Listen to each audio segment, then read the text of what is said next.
Shraddha murder case, the police now has identified the vehicle which was being used by Aftab Poonawalla to throw away Shraddha's clothes. The police has also narrowed down 2 locations where the clothes could have possibly been thrown. This is a crucial piece of news coming in. As far as this entire case is concerned, remember the police have now identified and narrowed down these 2 spots where the clothes could have possibly been thrown of Shraddha Walkar.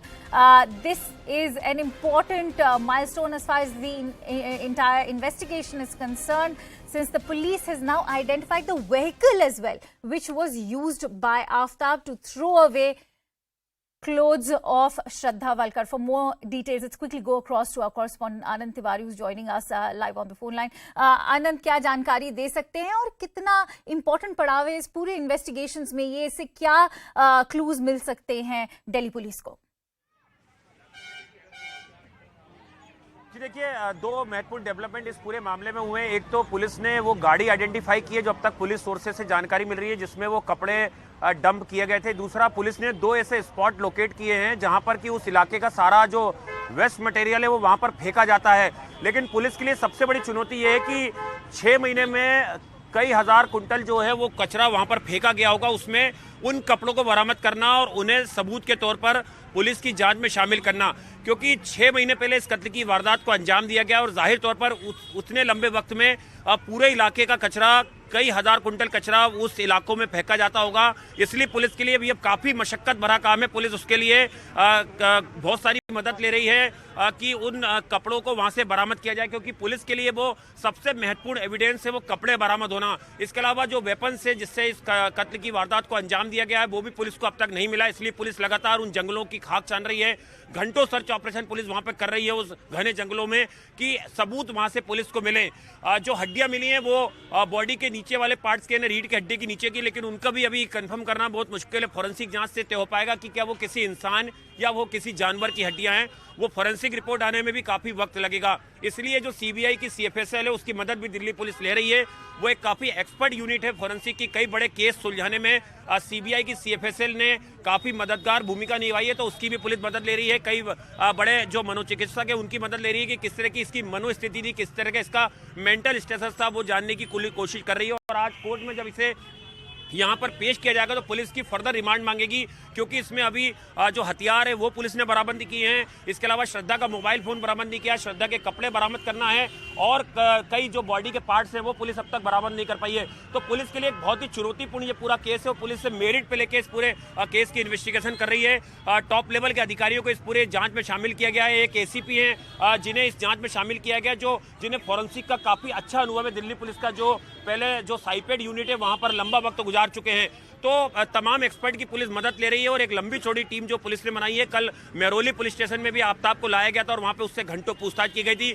अभी बताया जा रहा है कि उसे मेहरौली थाने में रखा गया और उसे 2 बजे के आसपास वापस जो है साकेत कोट यहाँ पे भारी सुरक्षा इंतजामों के बीच लेकर आया जाएगा। जी आनंद, ये भी बहुत इंपॉर्टेंट बात है अभी ये बात करना कि क्या क्या चुनौतियां आ रही हैं दिल्ली पुलिस की इस पूरे इन्वेस्टिगेशन में। बॉडी पार्ट्स पूरी तरह से नहीं मिल पाए हैं, खास तौर से श्रद्धा का डिकैपिटेटेड सर नहीं मिल पाया है। कपड़ों की भी बात हो रही है। आपने एक पॉइंट हाईलाइट किया कि 6 महीने के अंतराल में एक बहुत ही क्रूशल पीरियड होता है, ये कपड़े बरामद हो पाएंगे कि नहीं? जरा उन चुनौतियों के बारे में हमें बताएं।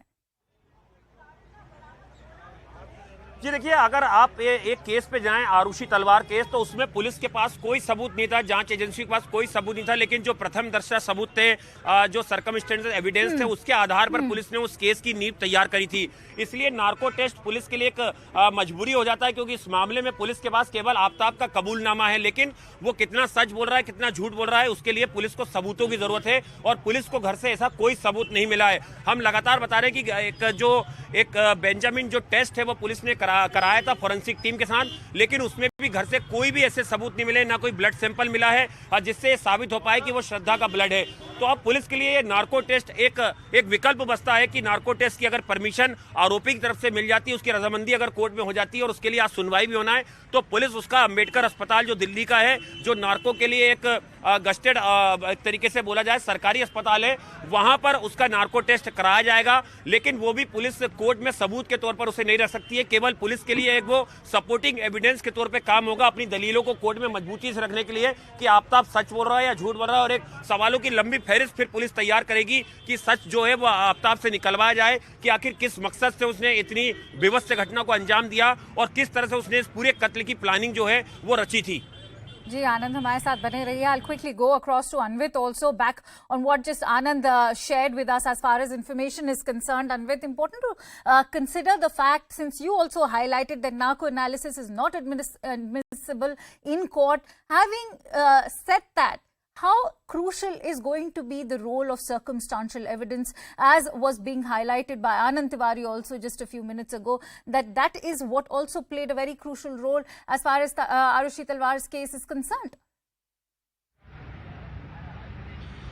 See, circumstantial evidences, police may have some with them even as we speak right now, but scientific evidence is something that the court will certainly, ask the police to put forward when this case comes to trial. Also, police have gathered some evidences. If we talk about electronic and technical evidences, like the laptop has been seized. This man's phone is with police and they are trying to retrieve chats and other details. It will be sent to FSL. They'll look into details of, at what time did he used to log in, what were his social media logins, and the financial transaction that had also taken place between Shaddad and Aftab's account. So all those details will be looked into.